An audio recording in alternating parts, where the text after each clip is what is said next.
ಮೈಸೂರು ನಿಮ್ಮೂರು ಯಾವೂರು? ನಿಮ್ಮೂರೇ ನಮ್ಮೂರು, ನೀವೀಗ ನಮ್ಮೂರು. ನಿಮ್ಮೂರೇ ನಮ್ಮೂರು, ನೀವೀಗ ನಮ್ಮೂರು. ಎಲ್ಲಿಂದ ಬಂದರೇನು ನಾನು, ನಿಮ್ಮವಳೇ ಆದ ಮೇಲೆ ಇನ್ನೇನು. ಕೋಗಿಲೆ ಎಸ್ ಜಾನಕಿ ಅಮ್ಮ. ಮೋಸ್ಟ್ಲಿ ನಾನು ಸರಸ್ವತಿ ಮಾತನ್ನ ನೆನೆಸ್ಕೊಳ್ಳುವಾಗ, ನಾನು ದಿನನಿತ್ಯ ಪೂಜೆ ಮಾಡುವಾಗ ಸರಸ್ವತಿ ಮಾತನ್ನ ನೆನೆಸ್ಕೊಳ್ಳುವಾಗ ಎಸ್ ಜಾನಕಿ ಅಮ್ಮನ ನೆನೆಸ್ಕೊಳ್ತೀನಿ. ಯಾಕೆ ಅಂತ ಹೇಳಿದ್ರೆ, ನನಗೆ ಹಾಡಂದರೆ ಪಂಚಪ್ರಾಣ. ಅದರಲ್ಲೂ ಎಸ್ ಜಾನಕಿ ಅಮ್ಮನ ಹಾಡು, ಎಸ್ ಪಿ ಬಾಲಸುಬ್ರಹ್ಮಣ್ಯ ಸರ್ ಹಾಡಂದರೆ ನಾನು ನಿಜವಾಗ್ಲೂ ನಾನು ಎಷ್ಟೋ ಕಷ್ಟಗಳನ್ನು, ನಾನು ಎಷ್ಟೋ ನೋವುಗಳನ್ನ ಅದು ಮರ್ತಿದ್ದೀನಿ. ನನಗೇನಾದ್ರು ನೋವಾದಾಗ, ಯಾರು ಏನಾರು ಅಂದಾಗ ನನ್ನ ಹಾಡು ಕೇಳ್ತಾ ಇದ್ದರೆ ನಿಜವಾಗ್ಲೂ ನನ್ನ ಕಷ್ಟಗಳು, ನನ್ನ ನೋವುಗಳು ಮರ್ತೋಗುತ್ತೆ. ನಾನು ಇವತ್ತು ನನ್ನ ಮಕ್ಕಳಿಗೆ, ನಾನು ಮಗನಿಗೆ ಸೊಸೆಗೆ ಮದುವೆ ಮಾಡಿದಾಗ ಆ ಫೋಟೋ ಹಾಕಿ ಇವರ ಡ್ಯೂಯೆಟ್ ಸಾಂಗ್ಸ್ನ ನಾನು ಅದರಲ್ಲಿ ಹಾಕ್ತಿದ್ದೆ. ಎಷ್ಟು ಜನ ಖುಷಿ ಪಡೋರು, ನೀವು ಎಷ್ಟು ಚೆನ್ನಾಗಿ ಸಾಂಗ್ಸ್ನ ಸೆಲೆಕ್ಟ್ ಮಾಡ್ತಿದ್ದೆ. ಯಾಕೆಂದರೆ ನನಗೆ ಎಷ್ಟು ಜಾನಕಿ ಅಮ್ಮ ಅಂದರೆ ಅಷ್ಟು ಪಂಚಪ್ರಾಣ. ನಿಜ ಹೇಳುವೆನು ಅಮ್ಮ ನಿನ್ನ ಕಂಡರೆ ಪ್ರೀತಿ, ಅದು ಏಕೋ ಕಾಣೆ ಅಪ್ಪನನ್ನು ಕಂಡರೆ ಭೀತಿ ಅಂತ ಅಷ್ಟು ಪುಟ್ಟದಾದ ಮಗುವಿನ ಹಾಡಿಂದ ಹಿಡಿದು ವಯಸ್ಸಾದವರೆಗೂ ಹಾಡ್ತಾರಲ್ಲ. ಅದರಲ್ಲೂ ಅನಂತನಾಗ್ ಲಕ್ಷ್ಮೀ ಅಮ್ಮನ ಆ ಟೋನು ಡ್ಯೂಯೆಟ್ ಸಾಂಗ್ಗಳು ಕೇಳ್ತಾ ಇದ್ರೆ ನಮ್ಗೆ ಎಂಥದ್ದೇ ಕಷ್ಟ ಇರಲಿ, ಏನೇ ನೋವಿರಲಿ, ಅದರಿಂದ ನಾವೆಲ್ಲ ಮತ್ತು ಅಷ್ಟು ಖುಷಿ ಆಗುತ್ತೆ. ನಾನು ಇವತ್ತು ಏನು ಅಂದ್ಕೊಂಡಿದ್ದೀನಿ ಅಂದರೆ, ಈ ಒಂದು ಪ್ರೇಮಿಗಳು ಏನಾದ್ರು ಬೇರೆ ಆದಾಗ ಅವ್ರು ಏನಿಲ್ಲ, ಒಂದೇ ಮದ್ದು, ಅವ್ರೇನು ಹೋಗಿ ಅವ್ರು ಸಾರಿ ಕೇಳೋದು ಬೇಡ, ಏನೂ ಬೇಡ, ಒಂದೇ ಒಂದು ಎಸ್ ಜಾನಕಿ ಅಮ್ಮ, ಅನಂತನಾಗ್ ಅವ್ರದ್ದು, ಲಕ್ಷ್ಮೀ ಅಮ್ಮನದ್ದು ಡ್ಯೂಯೆಟ್ ಸಾಂಗ್ಗಳು, ಎಸ್ ಪಿ ಹಾಡಿರೋದನ್ನ ಕೇಳಿಬಿಟ್ರೆ ಅವರು ಪುನಃ ಬಂದು ಮತ್ತೆ ಹೊಂದಾಣಿಕೆ ಮಾಡ್ಕೊಂಡು ಬಾಳ್ತಾರೆ.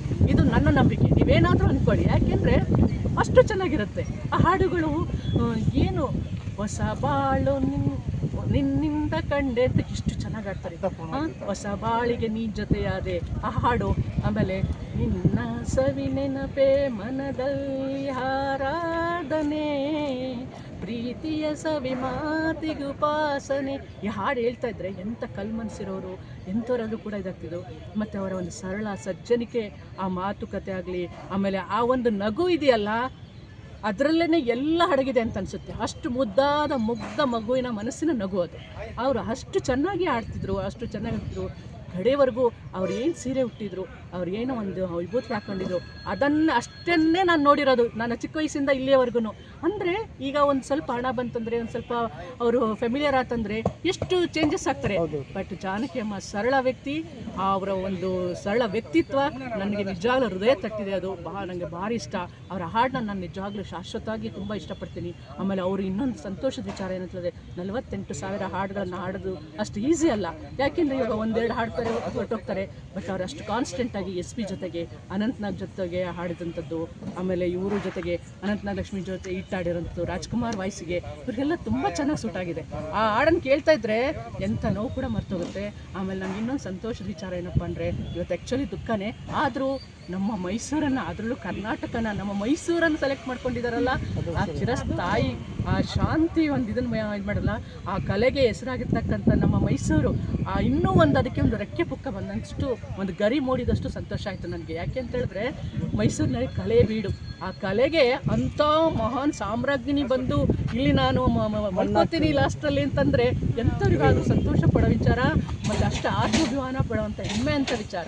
ಅದು ನನಗೆ ತುಂಬ ಸಂತೋಷ ಆಯಿತು, ಭಾರಿ ಖುಷಿ ಆಯಿತು. ಅವರಿಗೆ ಭಗವಂತ ತಾಯಿ ಚಾಮುಂಡೇಶ್ವರಿ ಒಂದು ಇದನ್ನು ಕೊಡಲಿ, ಶಾಂತಿ ಕೊಡಲಿ. ಮತ್ತು ನಮ್ಮ ಮೈಸೂರಿನಲ್ಲೇ ಮೈಸೂರಿನ ಮಗಳಾಗಿ ಹುಟ್ಟಿ ಅದೇ ಗಾನ ಗಂಧರ್ವ ಕೋಗಿಲೆ ಥರ ಅವರು ಬರಬೇಕು. ಪುನಃ ಇಂಥ ಸಾವಿರಾರು ಜನಗಳಿಗೆ ಇದೇ ಮೈಸೂರಲ್ಲಿ ಎಲ್ಲರಿಗೂ ಹಾಡನ್ನು ಕಲಿಸ್ಬೇಕು, ಒಂದು ದೊಡ್ಡ ಒಂದು ಸಂಗೀತದ ಒಂದು ಇದನ್ನು ಇರಬೇಕು ಅಂಥದ್ದೆಲ್ಲ ಆಸೆ ನನಗೆ. ಯಾಕೆಂದರೆ ಜಾನಕಿ ಅಮ್ಮ ಅಂದರೆ ನನ್ನ ಹೃದಯ. ನಾನು 3 ಸಾರಿ ಹತ್ತಿರೋದು. ಒಂದು ನನ್ನ ತಂದೆ ಸತ್ತಾಗ ಹತ್ತಿದ್ದೆ, ಎರಡನೇದು ನನ್ನ ಎಸ್ ಪಿ ಆಗಿದೆ, ಈಗ ನನ್ನ ಜಾನಕಿ ಅಮ್ಮ ಹತ್ತಾಗ ನನಗೆ ಏನು ಯೋಚನೆ ಮಾಡದೆ ಕಣ್ಣೀರು ಪಳಕ್ಕಂತ ಬಂದು ರಾತ್ರಿ ಎಲ್ಲ ತುಂಬ ನೋವು ಅನಿಸ್ತೀನಿ. ಏಕೆಂದರೆ ನನಗೆ ಅವ್ರು ತುಂಬ ಇಷ್ಟ. ನಾನು ಎಂಥವ್ರಿಗಿಂತಲೂ ನನಗೆ ಅವರು ನನ್ನ ಕಂಡ ವ್ಯಕ್ತಿತ್ವಗಳಲ್ಲಿ ಆದರ್ಶ, ಸರಳ ಸಜ್ಜನಿಕೆ, ಆಮೇಲೆ ಮನಸ್ಸನ್ನು ಮುಟ್ಟುವಂಥ ವ್ಯಕ್ತಿ ಅಂದರೆ ಜಾನಕಿ ಅಮ್ಮ. ಅವರಿಗೆ ದೇವ್ರ ತಾಯಿ ಚಾಮುಂಡೇಶ್ವರಿ ಒಂದು ಶಾಂತವಾದ ಇದನ್ನು ಕೊಡಲಿ ಲಾಸ್ಟಿಗೆ. ಅಂದರೆ ನಿಮ್ಮಲ್ಲಿ ಒಂದು ಶಾಂತವಾದ ಸ್ಥಳದಲ್ಲಿ ಬಂದು ಮಲಗಿದ್ದಾರೆ ನಮ್ಮ ಮೈಸೂರು ಧನ್ಯ, ನಾನು ಧನ್ಯ. ಯಾಕೆಂದರೆ ನನಗೆ ಲೈವ್ ಆಗಿ ನಾನು ನೋಡೋಕ್ಕೆ ಒಂದು ಅವಕಾಶ ಸಿಕ್ತು. ನನಗೆ ಆಸೆ ಇತ್ತು ಏನಂತ ಗೊತ್ತಾ, ನಾನು ಒಂದು ಸರಿ ಆದರೂ ಅವರನ್ನ ಲೈವ್ ಆಗಿ ನೋಡಿ ಅವರ ಪಾದಗಳ ಮುಟ್ಟಿ ನಮಸ್ಕಾರ ಮಾಡಿ ಅವರನ್ನು ಮಾತಾಡಿಸ್ಬೇಕು, ಹಗ್ ಮಾಡಬೇಕಂತ ಭಾರಿ ಆಸೆ ಇತ್ತು. ಆದರೆ ನಮಗೆ ನಾವೆಲ್ಲ ತಮಿಳ್ನಾಡು ಅಥವಾ ಇದರಲ್ಲೆಲ್ಲ ಹೈದರಾಬಾದ್ಗೆಲ್ಲ ಹೋಗಿ ಅವರನ್ನು ಮೀಟ್ ಮಾಡೋಂಥ ಅಷ್ಟು ಇದಿಲ್ಲ. ಆದರೆ ಅವರು ಇಲ್ಲಿ ನಮಗೆ ಸಿಕ್ಕಿದ್ರಲ್ಲ, ನಾನು ದೇವರಲ್ಲಿ ಚಾಮುಂಡೇಶ್ವರಿ ಒಂದು ಯಾವಾಗಲೂ ಬೇಡ್ಕೊತಿದ್ದೆ. ಇದು ನಾನು ಹೃದಯದಿಂದ ಹೇಳ್ತಿದ್ದೀನಿ, ಇದೆಲ್ಲ ನಾನು ಇದಕ್ಕೋಸ್ಕರ ಹೇಳ್ತಿಲ್ಲ. ನಂಗೆ ಆಸೆ ಇತ್ತು ಏನಂತ, ಅಮ್ಮ ತಾಯಿ ಚಾಮುಂಡೇಶ್ವರಿ ಏನಾದರೂ ಎಸ್ ಜಾನಕಿ ಅಮ್ಮ ನಮ್ಮ ಊರಲ್ಲಿ ಮೈಸೂರಲ್ಲಿ ಸಿಕ್ಕಿ ನಾನು ಅವ್ರ ಎದುರಿಗೆ ಹಾಡಾಡೋಂಥದ್ದು ನನ್ನ ಕಂಠಸರಿಗೆ ಅವ್ರ ಕಂಠಸರಿ ಬರಲಿ ಅಂತ ಕೇಳೋಂಥ ಮಟ್ಟಕ್ಕೆ ನಾನು ಬೇಡ್ಕೊತಿದ್ದೆ. ಬಟ್ ನನ್ನ ಕಂಠಸರಿ ಬರ್ತಾ ಹೋಗ್ತಿಲ್ಲ. ಆದರೆ ಅವ್ರು ನನ್ನ ನೋಡ್ಕೊಳ್ಳೋಂಥ ಒಂದು ಅದೃಷ್ಟ ಸೌಭಾಗ್ಯವನ್ನು ಚಾಮುಂಡೇಶ್ವರಿ ಕರುಣಿಸಿದ್ದು. ಬಟ್ ಲೈವ್ ಆಗಿ ನೋಡಬೇಕು ಅಂತ ಆಸೆ ಇತ್ತು. ಈ ರೀತಿ ನೋಡಿದ್ರೆ ನಾವೆಲ್ಲ ಭೇಟಿ ಮಾಡಿದ್ವಿ ಮೇಡಮ್, ದೇವಸ್ಥಾನಗಳು ಭೇಟಿ ಕೊಡ್ತಾ ಇದ್ವಿ. ನರಸಿಂಹಸ್ವಾಮಿ ದೇವಸ್ಥಾನದಲ್ಲಿ ಸಿಕ್ಕಿದ್ದು ಮತ್ತು ನಮ್ಮ ನಂಜನಗೂಡು ದೇವಸ್ಥಾನಕ್ಕೂ ಭೇಟಿ ಮಾಡ್ತೀವಿ. ಅಲ್ಲಿ ಇಲ್ಲಿ ಇರೋವರಿಗೂ ಅವರು ದೇವಸ್ಥಾನಗಳೆಲ್ಲ ಭೇಟಿ ಮಾಡಿದ್ದಾರೆ. ನಮಗೆ ಒಂದು ಚೂರು ಕ್ಲೂ ಸಿಕ್ಕಿದ್ರು ಕೂಡ ದೇವರಾಣೆಗಳು ಹೋಗಿ ಲೈವ್ಗೆ ಅವರಿಗೆ ಮುಟ್ಟಿ ನಮಸ್ಕಾರ. ಯಾಕೆ ಗೊತ್ತಾ, ಕಲೆ ಅನ್ನೋದು ಎಲ್ಲರಿಗೂ ಬರುವಂಥದ್ದು. ಅದು ಲಕ್ಷ ಸಾವಿರ ಕೋಟಿಗೊಬ್ರು ಅಂತ ಒಂದು ಇದು ಬರೋಂಥದ್ದು ಬಂದಿದೆ ಅವರಿಗೆ. ಅದು ದೈವದತ್ತ ಕೊಡುಗೆ ಅಂತ ಒಂದು ಇದು. ಆದರೆ ಒಂದು ಚೂರು ಜಂಬ ಇಲ್ಲ, ಆ ಸರಳತೆ, ಆ ಇದು ಈಗಿನ ಕಾಲದಲ್ಲಿ ಒಂದು ಚೂರು ಆದರೆ ಸಾಕು ಎಷ್ಟು ಇದೆಲ್ಲ ಆಡ್ತಾರೆ. ಇವ್ರಿಗೆ ನೋಡಿದ್ರೆ ನನಗೆ ಮಾತೃ ನನ್ನ ಸ್ವಂತ ತಾಯಿಗಿಂತ ಹೆಚ್ಚಾಗಿ ನಾನು ಅವ್ರನ್ನ ಇಷ್ಟಪಡ್ತೀನಿ. ನಂಗೆ ತುಂಬಾ ಈಗ ಕೆಲವರೆಲ್ಲ ಹುಟ್ಟಿದ ಜಾಗದಲ್ಲಿ ಮಣ್ಣು ಮಾಡಬೇಕು ಅನ್ನೋ ಆಸೆ ಇರ್ತದೆ. ಹೌದು, ಆದರೆ ಅವರು ಹುಟ್ಟಿದ ಜಾಗ ಬೇಡ, ನನ್ನ ಚಾಮುಂಡೇಶ್ವರಿ ಮೈಸೂರು ಕಲೆಯ ಸಂಸ್ಕೃತಿ, ತಾಯಿ ಚಾಮುಂಡೇಶ್ವರಿಯ ಆಶೀರ್ವಾದ. ನಮ್ಮ ಮೈಸೂರು ಏನು, ನಮ್ಮ ಕರ್ನಾಟಕ, ನಾವು ಎಲ್ಲ ಸ್ಟೇಟ್ಗಳಿಗೂ ಕಂಪೇರ್ ಮಾಡಿದಾಗ, ಎಲ್ಲ ರಾಜ್ಯಗಳಿಗೂ ಕಂಪೇರ್ ಮಾಡಿದಾಗ ನಮ್ಮ ಮೈಸೂರು ನಾವು ಧನ್ಯರು. ನಾವು ಇಲ್ಲಿ ವಾಸ ಮಾಡ್ತಿರೋ ಪುಣ್ಯವಂತರು, ಕರ್ನಾಟಕದಲ್ಲಿ ವಾಸ ಮಾಡೋರು ಪುಣ್ಯವಂತರು. ಯಾಕೆಂದರೆ ಇಲ್ಲಿ ಬೇರೆಯವಕ್ಕೆಲ್ಲ ಕಂಪೇರ್ ಮಾಡಿದಾಗ ನಮ್ಮದು ಪುಣ್ಯ ಸ್ಥಳ. ಅದಕ್ಕೆ ನೋಡಿ ಅವರು ಈ ಸ್ಥಳವನ್ನು ಅವರು ಅದಕ್ಕೆ ಸಂಸ್ಕೃತಿಗೆ ಒಂದು ಗರಿ ಮೂಡಿದಂತಾಯಿತು. ಅವರ ಒಂದು ಅದರಲ್ಲೂ ಈ ಅಲ್ಲೆಲ್ಲೋ ಮಾಡೋ ಬದಲು ನಮ್ಮ ಮೈಸೂರಿನಲ್ಲೇ ಮಾಡಿ ಅವ್ರಿಗೊಂದು ಮಂದಿರವನ್ನು ಕಟ್ಟಿಸಿ ಅವರಿಗೊಂದು ಪ್ರತಿನಿತ್ಯ ಅವ್ರಿಗೊಂದು ನೋಡ್ಲಿಕ್ಕೆ ಒಂದು ಅವಕಾಶ ಮಾಡಿಕೊಟ್ಟಿದ್ರೆ ಇನ್ನೂ ಎಲ್ಲ ರಾಜಕೀಯ ವ್ಯಕ್ತಿಗಳು ಸೇರಿಕೊಂಡು ಮೈಸೂರಿನಲ್ಲೇ ಮಾಡಬೇಕಿತ್ತು. ಈಗ ಅಲ್ಲೆಲ್ಲೋ HD ಕೋಟೆ ಹತ್ರ ಏನು ಮಾಡ್ತಿದ್ದಾರೆ ಅಂತ ವಿಷಯ ಗೊತ್ತಾಯಿತು. ಆದರೆ ಮೈಸೂರಲ್ಲಿ ಮಾಡಿದ್ರಂತೂ ಇನ್ನೂ ತುಂಬ ಸಂತೋಷ ಆಗ್ತಿತ್ತು. ಆ ಒಂದು ಪುಣ್ಯ ನಮಗೆ ಸಿಕ್ತಿತ್ತು ಅಂತ ನಿಜವಾಗ್ಲೂ ಒಂದು ಸ್ಮಾರಕವನ್ನು ಅವ್ರು ಕಟ್ಕೊಡ್ಲೇಬೇಕು. ಯಾಕೆ ಗೊತ್ತಾ, ಎಂಥ ಹೃದಯದವ್ರಿಗೆ ಆಗಲಿ ಎಂಥವ್ರಿಗೆ ಆಗಲಿ, ಚಿಕ್ಕ ಮಕ್ಕಳಿಂದ ದೊಡ್ಡ ವಯಸ್ಸಾಗಿನವ್ರಿಗೂ ಅವ್ರ ಹಾಡು ಕೇಳ್ತಿದ್ರೆ ಅಷ್ಟು ಸಂತೋಷ ನೆಮ್ಮದಿ ಸಿಗುತ್ತೆ. ಎಷ್ಟೋ ಹಾಡುಗಳು ಹಂಗೆ ಅಂತ ಒಂದು ಇದಿದೆ. ದಯವಿಟ್ಟು ನಾನೆಲ್ಲ ರಾಜಕೀಯ ವ್ಯಕ್ತಿಗಳಿಗೆ, ಎಲ್ಲ ಗಣ್ಯರಿಗೆ ನಾನು ಬೇಡ್ಕೊಳ್ಳೋದು ಒಂದೇ, ಆ ತಾಯಿ ಸಾಮ್ರಾಜ್ಞಿ, ಸ್ವರ ಸಾಮ್ರಾಜ್ಞಿ ಸರಸ್ವತಿಗೆ ಒಂದು ದೊಡ್ಡ ಮಂದಿರವನ್ನು ಕಟ್ಟಿಸಿ ಅಲ್ಲಿಗೆ ಒಂದು ಗ್ಯಾಲರಿ ಟೈಪ್ ಮಾಡಿ ಅವರಿಗೆ ಒಂದು ಗೌರವವನ್ನು ಸೂಚಿಸಬೇಕು. ಅದು ಒಂದು ಮೈಸೂರು ಅಂದರೆ ಎಷ್ಟು ಜಾನಕಿ ಅಮ್ಮ ಇದ್ದಾರೆ ಅನ್ನೋದು ಬರಬೇಕು. ಅದನ್ನು ನೀವು ಮಾಡಿಸ್ಕೊಟ್ಬಿಟ್ರೆ ನಿಮ್ಮ ಇದರಿಂದ, ನಿಮ್ಮ ವಾಹಿನಿ ಮುಖಾಂತರ ಅದನ್ನು ಮಾಡಿಸಿದ್ರೆ ನಿಜವಾಗ್ಲೂ ನಮ್ಮಷ್ಟು ಸಂತೋಷ ಬರಲ್ಲ. ಆ ತಾಯಿ ಚಾಮುಂಡೇಶ್ವರಿ ಚಾನಲ್ ಕೂಡ ತುಂಬ ಅತಿ ಎತ್ತರವಾಗಿ ಬೆಳೀಲಿ. ನಮ್ಮ ಇಂಥ ಒಂದು ಇದನ್ನು ಫುಟೇಜನ್ನು ನೀವು ಅಲ್ಲಿ ಕೊಡಿ, ಇಂಥದ್ದೆಲ್ಲ ಹತ್ತಾರು ಪ್ರೋಗ್ರಾಮ್ಗಳನ್ನು ಮಾಡಿ ಅಂತ ನಾನು ನಿಜವಾಗ್ಲೂ ಕೇಳ್ಕೊಳ್ತೀನಿ. ತುಂಬ ಖುಷಿ ಆಯಿತು, ಭಾರಿ ಸಂತೋಷ ಆಯಿತು. ಯಾಕೆಂತ ಹೇಳಿದ್ರೆ ನನಗೆ ರಾತ್ರಿಯಿಂದಲೂ ಬೇಜಾರಾಗಿದೆ, ನೋವಿದೆ.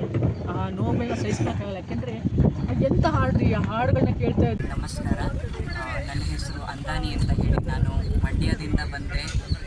ಕೊನೆಗೂ ಕೂಡ ಜಾನಕಿ ಅಮ್ಮ ಅವರನ್ನು ಅಂತಿಮವಾಗಿ ದರ್ಶನ ಮಾಡಲಿಕ್ಕೆ ಸಾಧ್ಯ ಆಗಲಿಲ್ಲ. ಬಹಳ ಬೇಸರದ ಸಂಗತಿ. ನನಗೆ ತುಂಬ ವಿಶೇಷ ಅಂತ ಅನಿಸೋದು ಅಂತಂದರೆ, ಅವರು ಮೂಲತಃ ಆಂಧ್ರ ಪ್ರದೇಶದವರಾದರೂ ಕೂಡ ಕರ್ನಾಟಕದ ಬಗೆಗಿನ ಮತ್ತು ಕನ್ನಡದ ಬಗೆಗಿನ ಅಪಾರವಾದ ಪ್ರೀತಿ ಇದೆಯಲ್ಲ, ನಿಜವಾಗಿಯೂ ಅದು ಶ್ಲಾಘನೀಯ ಸಂಗತಿ ಅಂತ ಅನಿಸುತ್ತೆ. 17ಕ್ಕೂ ಹೆಚ್ಚಿನ ಭಾಷೆಗಳು ಮತ್ತು 48,000ಕ್ಕೂ ಹೆಚ್ಚು ಹಾಡುಗಳನ್ನು ಹಾಡಿ ಇವತ್ತು ಭಾರತೀಯ ಸಂಗೀತ ಲೋಕಕ್ಕೆ ಅವರ ಕೊಡುಗೆ ನಿಜಕ್ಕೂ ಅಮೋಘವಾದದ್ದು, ಅನನ್ಯವಾದದ್ದು. ನಮ್ಮೆಲ್ಲರಿಗೂ ಅವರು ನಿಜವಾಗಿಯೂ ಆದರ್ಶ, ಪ್ರೇರಣೆ. ಕೊನೆಗೂ ಅಮ್ಮನ ನನಗೆ ಅವ್ರನ್ನ ಅಂತಿಮ ದರ್ಶನ ಮಾಡಲಿಕ್ಕೆ ಸಾಧ್ಯ ಆಗಲಿಲ್ಲ, ಅದೊಂದು ತುಂಬ ನೋವು. ಅದಾಗಿಯೂ ಕೂಡ ನಾವೆಲ್ಲರೂ ಅವರನ್ನ ಪ್ರೇರಣೆಯಾಗಿ ತಗೊಳ್ಳೋಣ, ನಾವೆಲ್ಲ ಸಂಗೀತವನ್ನು ಕಲಿಯೋಣ, ಅವರ ಹಾಡುಗಳನ್ನು ಕಲಿಯೋಣ ಅನ್ನುವ ಆಶೆಯೊಂದಿಗೆ ಅವರ ಆತ್ಮಕ್ಕೆ ಶಾಂತಿ ಸಿಗಲಿ ಅಂತ ಕೇಳ್ಕೊಳ್ಳೋಣ. ಅವರ ಕುಟುಂಬಕ್ಕೆ ಮತ್ತು ಅವರ ಎಲ್ಲ ಅಭಿಮಾನಿಗಳಿಗೂ ಕೂಡ ಈ ದುಃಖವನ್ನು ಭರಿಸುವಂಥ ಶಕ್ತಿ ಚಾಮುಂಡೇಶ್ವರಿ ಕೊಡಲಿ ಅಂತ